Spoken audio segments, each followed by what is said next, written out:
Welcome to Jeet middle class. Dear छात्रों, finally आपके लिए यहाँ पर परीक्षा पूर्व अभ्यास प्रश्न पत्र यानी प्री बोर्ड 2023-24 का कक्षा 9वीं का सेट वी का विषय हिंदी का देखिए हम आपके लिए यूट्यूब पर सबसे आपका पहले पूरा क्वेश्चन पेपर और विद देखिए आपका इसका सोल्यूशन लेके आ चुके हैं। तो देखिए पूरे के पूरे क्वेश्चन आपके यहाँ पे देखने को मिल जाएंगे। तो पेपर तो आपके पास ऑलरेडी आपको आ जाएगा, ठीक है। और देखिए अभी आपका सेट ए का चल रहा है, लेकिन मैं आपको देखिए सेट ए के आंसर मैंने आपको प्रोवाइड कर दिया है। कक्षा 9वीं का हर एक विषय का मैंने आंसर आपको दे दिया है। अब बारी है भैया आपका यहाँ पे देखिए सेट वी का। तो चलिए पूरे आपके 23 क्वेश्चन के आंसर आपको इस वीडियो में प्रोवाइड कराते हैं। देखिए सबसे पहले अगर देखा जाए तो आपका पेपर देखिए पूरे 75 में से 75 नंबर दिलाने की मैं गारंटी लेता हूं। पहला क्वेश्चन देखिए क्या लिखा है, हिंदी साहित्य का सर्वाधिक लोकप्रिय महाकाव्य क्या है। अब देखिए ऑप्शन आपके 4 दिए गए हैं, इनमें आपका जो आंसर आपका हो जाएगा द नंबर आपको रामचरितमानस करना है। क्वेश्चन देखिए दूसरा, मेघाय किसकी रचना है, महादेवी वर्मा, सर्वेश्वर दयाल, सुमित्रानंद पंत या फिर राजेश जोशी। तो देखिए सिंपल सा आपको आंसर जो है यहाँ पे आपको कर देना है। देखिए क्या होगा आंसर, सर्वेश्वर दयाल सक्सेना। इसके बाद देखिए क्वेश्चन आपका तीसरा आता है, कामायनी है महाकाव्य, खंड काव्य, मुक्तक काव्य या फिर देखिए आपका दृश्य काव्य। तो देखिए तीसरा का आपको जो आंसर है ना, यहाँ पे इसका आंसर आपको देखिए महाकाव्य कर देना है। और कांजी हाउस का चौकीदार लालटेन लेकर आता था क्या करने, खाना देने, पानी देने, मारने या फिर देखिए आपको द आंसर आपको हाजिरी लेने कर देना है। इसके बाद देखिए पांचवा, समास के प्रकार हैं 2, 3, 6 या फिर आपका 4। तो देखिए समास के आपके इसमें आपके 6 प्रकार होते हैं, आप इसमें आंसर करिए। और देखिए इस जल प्रलय में पाठ की विधा क्या है, कहानी है, रिपोर्टाज है, उपन्यास या फिर आपका नाटक। तो देखिए छठे का आपको जो आंसर है ना, यहाँ पे आपको देखिए रिपोर्टाज करना है। और इसके बाद देखिए दिया गया है कैदी और कोयल दोनों ही डैश डैश देश के आपके देखिए क्या है इसे बताना है। तो देखिए आपका गुलाम देश के वासी है, ठीक है। इसके बाद छंद के अंतिम वर्णों की आवृत्ति क्या कहलाती है, तो आपका देखिए कहलाता है आपका यहाँ पे तुक कहलाएगा, ठीक है। आप इसमें तुक लिख दीजिएगा। और देखिए अगर आपको समझ में नहीं आ रहा तो आपको मैं आंसर इसमें लिख देता हूँ, गुलाम और आपका यहाँ पे हो जाएगा तुक, ठीक है। ये आंसर मिल गया आपको। इसके बाद देखिए करुण रस का स्थायी भाव क्या है, तो आपका देखिए इसमें आपका शोक हो जाएगा, तो आप इसमें आंसर शोक कर दीजिएगा। इसके बाद देखिए यहाँ पे दिया है लेखिका महादेवी के बाबा फारसी और किसके जानकार थे, तो आपका देखिए इसमें आपको यहाँ पे लिख देना है उर्दू, तो आप इसमें उर्दू कर दीजिएगा।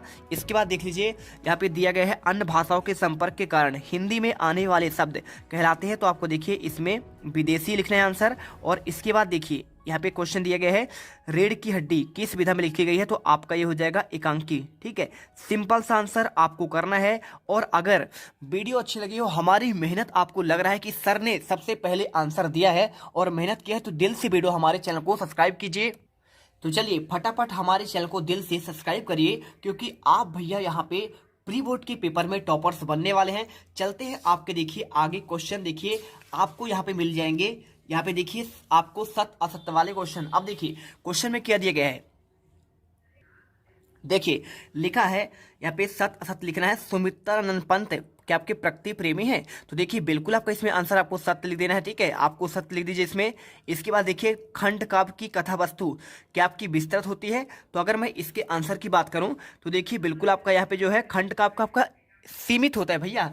देखिए आपको इसमें आंसर भी आपको मिल जाएगा। देखिए अगर आप इसमें देखेंगे, चलिए छोड़िए इसमें, मैं आपको डायरेक्टली आपको दिखा दे रहा हूँ। यहाँ पर आपको जो आंसर इसमें आपको लिख देना है असत्य, ठीक है।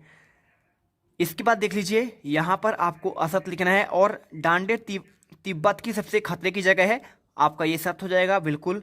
और इसके बाद देखिए नाटक गद्य की आपका गौड़ विधा है, भाई नाटक आपका जो गद्य का है ना प्रमुख विधा है, तो आपको इसे देखिए असत्य करना है, ठीक है। इसके बाद देख लीजिए यहाँ पे क्या दिया गया है, मोटाई शब्द में क्या आपका ई प्रत्यय है, भाई ई प्रत्यय नहीं है आपका। देखिए मोटा धन आपका आई है, तो आई प्रत्यय है, इसलिए आपका यहाँ पे असत्य हो जाएगा, क्योंकि आपका इसमें क्या दिया गया है, इसमें तो आपको बात बोल रहा है कि आपका ई है। नानी के मन में क्या देश की आज़ादी के प्रति जुनून था, बिल्कुल आपका सत्य हो जाएगा। और इसके बाद देखिए यहाँ पे दिया गया है सही जोड़ी वाले क्वेश्चन, तो देख लीजिए क्या दिया है, कबीरदास। तो देखिए कबीरदास आपके जो है ना, तो आपको सिंपल सा आपको इसमें लिख देना है, क्या करते थे ये यहाँ पे आडंबर का विरोध करते थे। उपमा अलंकार के अंक कितने होते हैं, तो देखिए आपके इसके 4 अंक होते हैं, ठीक है, 6 नंबर मिला दीजिएगा। और अश्रु का तद्भव क्या होगा, तो आपका देखिए इसका आपका आंसू हो जाएगा। और ये रहा आपका इसका ना, ठीक है ना, ये आपको इसका है, ये देखिए, ठीक।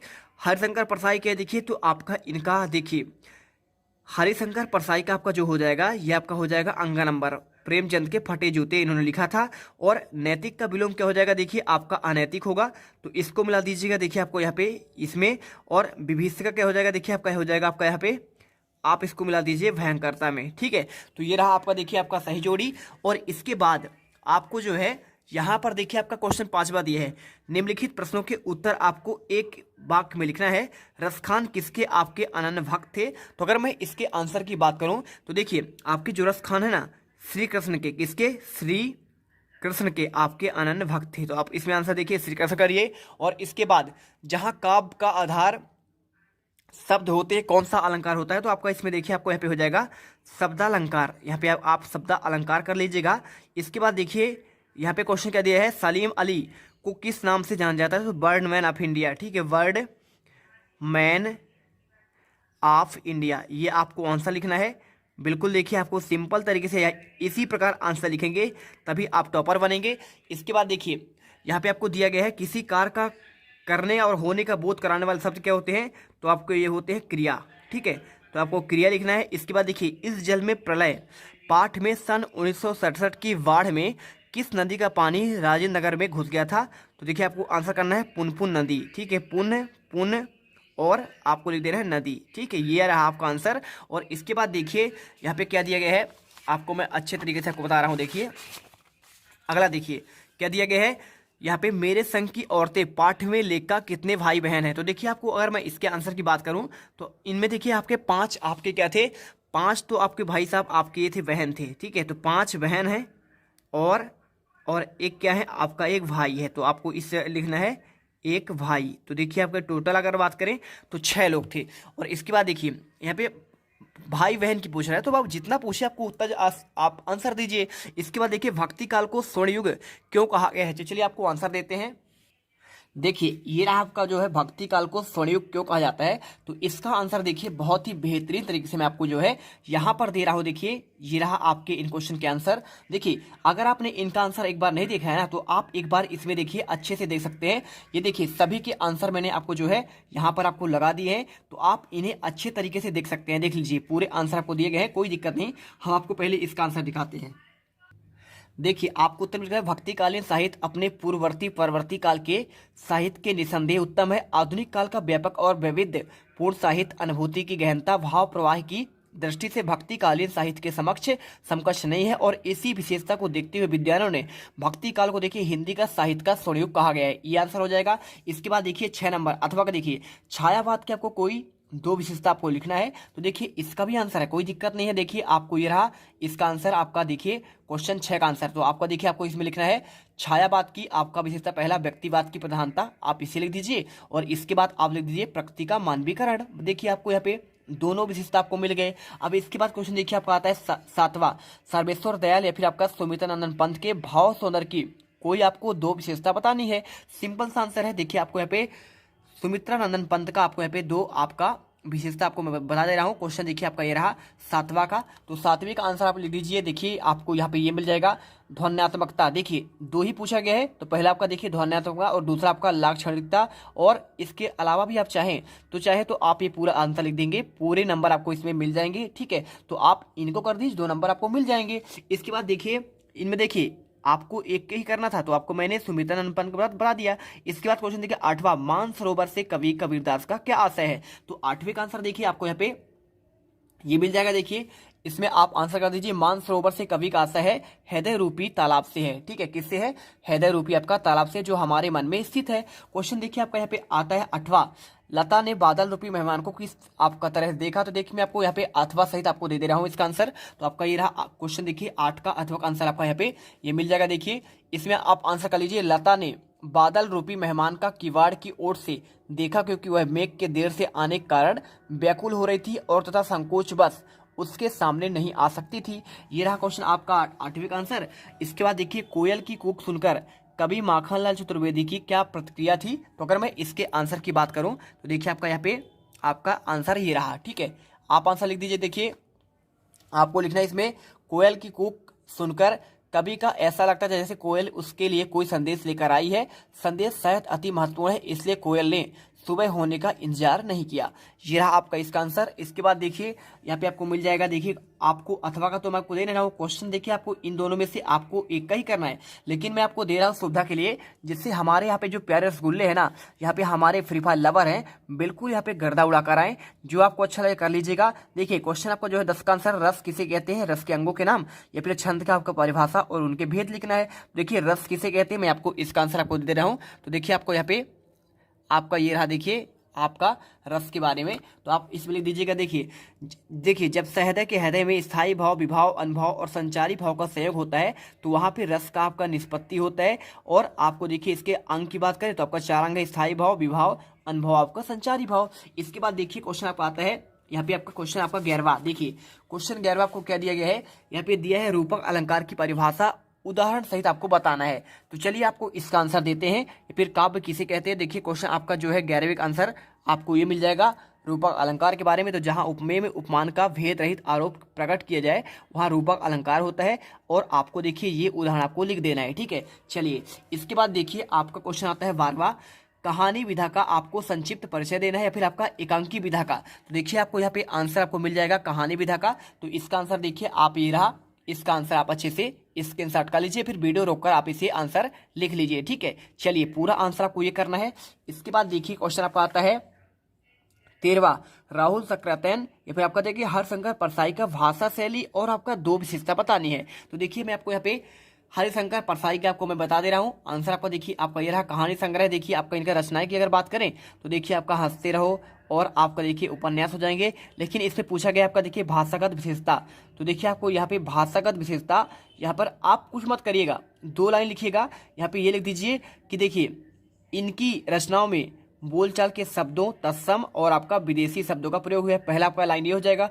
दूसरी लाइन लिख दीजिएगा यहाँ पे लक्षणा और व्यंजना का कुशल प्रयोग आपका पाठकों को प्रभावित करती है, ये आपका दूसरा लाइन हो जाएगा। और इसके अलावा आप चाहें तो यहाँ पे लिख सकते हैं मुहावरे और कहावतों का भी प्रयोग हुआ है। तो आपका 3 आपके यहाँ पे लाइन आपके हो जाएंगे। आपको इसमें देखिए 2 ही पूछा गया है और भाषा शैली की आपकी पूछा गया है। देखिए तो भाषा शैली आपका देखिए आपको यहाँ पे ये दिया गया है, आपका इस प्रकार से आपको आंसर यहाँ पे लिखना है, ठीक है। तो इससे पूरा उतार लीजिएगा। इसके बाद चलते हैं आपके नेक्स्ट क्वेश्चन। देखिए यहाँ पे दिया है 2 बैलों की कथा पाठ में यहाँ पे माध्यम से कौन सी नीति मूलक का आपका बात उभर कर आता है। तो देखिए आपको 2 बैलों कथा के माध्यम से आपको जो है ना, आपको क्वेश्चन कौन सा देखिए आपका यहाँ पे 14 नंबर का है ना। तो 14 का आंसर देखिए आपको यहाँ पे जो आंसर लिखना है इसके देखिए आपके अथवा वाला, तिब्बत यात्रा के दौरान लेखक राहुल सक्रातैन को किन कठिनाइयों का सामना करना पड़ा। तो इसका उत्तर देख लीजिए, कोई दिक्कत नहीं। देखिए उस समय भारतीयों को तिब्बत यात्रा की अनुमति नहीं थी और इसलिए उन्हें भिखमंगे के रूप में यात्रा करना पड़ी और चोरों के डर से भिखमंगों को वहां के लोग ने घर में घुसने नहीं देते थे और इसी कारण लेखक को भी ठहरने के स्थान को लेकर कठिनाई का सामना करना पड़ा। इसके बाद देखिए आपका आता है क्वेश्चन 15वां, महादेवी वर्मा उर्दू फारसी क्यों नहीं सीख पाई। तो इसका आंसर देख लीजिए, आपको आंसर है आपको ये मिल जाएगा। तो देखिए ये रहा आपका इसका आंसर। इसका आंसर लिख लीजिए। ये देखिए पूरा आंसर आपको दिया गया है कि भाई साहब यहाँ पे क्यों नहीं सीख पाई थी, ठीक है। तो पूरा आंसर ये लिख दीजिएगा, क्योंकि देखिए जब उन्हें उर्दू पढ़ाने के लिए मौलवी साहब घर आते थे तो लिखकर चारपाई के नीचे छिप जाती थी। भाई जब छिप जाएगी तो कहाँ से सीख पाएगी। इसके बाद क्वेश्चन देखिए आपका आता है यहाँ पे 16वां, मुहावरे का आपको अर्थ करिए इन दोनों के या फिर आपको निपात का आपको उत्तर देना है। तो देखिए आपको निपात का मैं आंसर आपको दे रहा हूँ। आपका ये रहा देखिए निपात का पूरा आंसर। तो आपको देखिए निपात क्या होते हैं, किसी बात पर अतिरिक्त भार देने के लिए जिन शब्दों का प्रयोग होता है उन्हें निपात कहते हैं। और पूरा उत्तर कर दीजिएगा, हम आपको पूरी रियल आंसर दे रहे हैं। आप चाहो तो इनके उदाहरण भी 1-2 लाइन आप लिख सकते हैं, ठीक है। चलिए इसके बाद क्वेश्चन देखिए आपका 17वां आता है। क्वेश्चन 17वां, लेखिका मृदुला गर्ग ने अपने नानी को क्यों प्रभावित थी। तो देखिए आपको मैं इसका अथवा का आंसर दे रहा हूं। तो आपका देखिए आंसर आपको ये मिल जाएगा। लेखिका मृदुला गर्ग अपनी नानी को कभी देखा नहीं था परंतु उनके विचारों से वह बहुत प्रभावित थी। वे स्वतंत्रता सेनानी थी और उनकी अपनी बेटी की शादी को एक स्वतंत्रता सेनानी से करवाई जिससे उनके स्वतंत्रता सेनानी होने का पता चला। तो आप क्वेश्चन आपका 17 का आंसर आपका ये हो जाएगा। इसके बाद देखिए आपका 18वां आता है। यहाँ पे आपको इसका काव्यांश का संदर्भ प्रसंग आपको व्याख्या करना है। कैसे आपको व्याख्या करेंगे, देखिए आपको आंसर जो है यहाँ पे लिखे ना, ऊंचे कुल का जन्मिया करनी ऊंच ना हो। देखिए कबीर जी की आपका एक रचना है। इसका देखिए आपको संदर्भ प्रसंग कैसे लिखना है। सबसे पहले देखिए आपको इसमें दिया है संदर्भ। तो प्रस्तुत साखी पद हमारी पाठ्यपुस्तक के साखियां एवं शब्द के पाठ के ली गई है। इसके कवि आपके देखिए कवि कबीर है, संदर्भ मिल गया। और प्रसंग देखिए आपको यहाँ पे कर्म की महिमा का बखान किया हुआ है और आपको देखिए ये आपको व्याख्या लिख देना है। और इसके बाद आप चाहे तो यहाँ पे आपका देखिए विशेष भी 1-2 पॉइंट लिख सकते हैं। ठीक है, पूरे नंबर आपको मिलने के लिए बिल्कुल आपको इसी प्रकार आपको लिखना है वार्षिक में पूरे 75 में से 75 नंबर लाने के लिए। और इसके बाद देखिए आपका यहाँ पे 19वां आता है, इसमें आपको जो है संदर्भ प्रसंग आपको व्याख्या करनी है। कैसे करेंगे देखिए व्याख्या, तो आपको देखिए यहाँ पर आपको जो है जानवरों वाला दिया गया है। तो देखिए आपको यहाँ पे जो है ना संदर्भ प्रसंग आपको ये लिख देते। देखिए भाई साहब आपका प्रेमचंद का आपका ये रचना है। ठीक है, आपके जो पाठ से लिया गया है, दो बैरुक कथा से लिया गया है। और इसके बाद देखिए पूरा आपको यहाँ पे आपका इसका भावार्थ यानी आपका व्याख्या करना है आपका ये वाला। देखिए यहाँ पे जानवरों में सबसे बुद्धिहीन समझा जाने वाला आपका है, हम जब किसी आदमी को पहले दर्जे का बेवकूफ़ कहना चाहते हैं तो उसे गधा कहते हैं। तो आपका ये पूरा आंसर लिखना है। और क्वेश्चन देखिए आपका 19वें के बाद आपका आता है यहाँ पे आपका 20वां। देखिए ये रहा क्वेश्चन और आपको इसका आंसर देखिए, क्वेश्चन जल है तो कल है विषय पर आपको एक अनुच्छेद लिखना है। तो आपको देखिए अनुच्छेद कैसे लिखना है, ये रहा देखिए आप क्वेश्चन 20 का आंसर। क्वेश्चन 20 से आंसर देखिए आपको जल के बारे में पूरा आपको अनुच्छेद लिखना है। जल के बिना धरती पर मानव और पशु पक्षियों का जीवन संभव नहीं है, इसे पूरा कर लीजिए। और देखिए यहाँ से लेकर आपको पूरा लिख देना है जितने भी आपको मैटर आपको दिए गए यहाँ तक। और इसके बाद आपको आगे भी लिखना है। देखिए आपका ये रहा थोड़ा सा, तो आप इसे भी पूरा लिख दीजिएगा, पूरे नंबर आपको मिल जाएंगे। नो डाउट आपके पूरे एक नंबर मैं आपको दिलाऊंगा। ये आपका 3 नंबर क्वेश्चन था। और इसके बाद देखिए 21वां आता है, काव्यांश का गद्यांश में पढ़कर आपको इसका आंसर देना है। नन्ही चीटी वाला करिए या फिर देखिए आपका इसके अथवा का दिया गया है सील व्यवहार वाला। तो मैं आपको देखिए इनका आंसर आपको दे रहा हूँ। गद्यांश का उचित शीर्षक क्या है, तो देखिए आपको यहाँ पे लिख देना है शीर्षक, तो आपको ये लिखना है। देखिए शीर्षक आपको यहाँ पे ये हो जाएगा, इससे जो है आप शीर्षक लिख लीजिए सीलयुक्त व्यवहार मनुष्य की प्रकृति। ठीक है, आपको मात्र इतना लिखना है। और इसके बाद देखिए सीलयुक्त व्यवहार का विशेषता क्या है, तो आपको देखिए इसका आंसर आपको जो है यहाँ पे ये मिल जाएगा। देखिए आपका ये रहा आंसर, ये देखिए यहाँ पे सीलयुक्त व्यवहार की व्यक्ति की आपका हितकर होता है और इससे मनुष्य की ख्याति बढ़ती है। और इसके बाद देखिए इसका आपका गद्यांश का सारांश लिखना है। तो सारांश आपको देखिए आपको ये वाला पॉइंट लिख देना है सारांश में, और इसके बाद आपको ये वाला पॉइंट। ठीक है, तो आप देखिए इन दोनों पॉइंट को आप एक साथ लिख दीजिए, पूरे आपको सारांश में आपको नंबर इसमें मिल जाएंगे। और इसके बाद क्वेश्चन देखिए आपको आता है 22वां, अपने कक्षा शिक्षक को अर्ध दिवस के अवकाश हेतु आवेदन पत्र या फिर अपनी वार्षिक की तैयारी के लिए अवगत कराते हुए पिताजी को पत्र लिखना है। तो मैं देखिए आपको इसके अथवा का आंसर कर दे रहा हूँ, क्योंकि आपको देखिए छुट्टी का आवेदन पत्र तो आपको ऑलरेडी आपसे बनता है। इसका देख लीजिए 22 का आपको आंसर वार्षिक परीक्षा की तैयारी के लिए। तो देखिए पूरा आपको यहाँ पे आपको देखिए दिनांक डालना है, प्रिय पिताजी आपका मेरा प्रणाम। और इसके बाद आपको ये पूरा आंसर आपको लिखना है। लास्ट में आपका प्यारा बेटा या बेटी जो भी हो आप लिख दीजिए, पूरे नंबर आपको मिल जाएंगे। देखिए इस प्रकार आपको आंसर करना है, इसका वीडियो रोक कर आप अच्छे से उत्तर करिए। इसके बाद चलते हैं, आपका देखिए लास्ट क्वेश्चन आता है 23वां।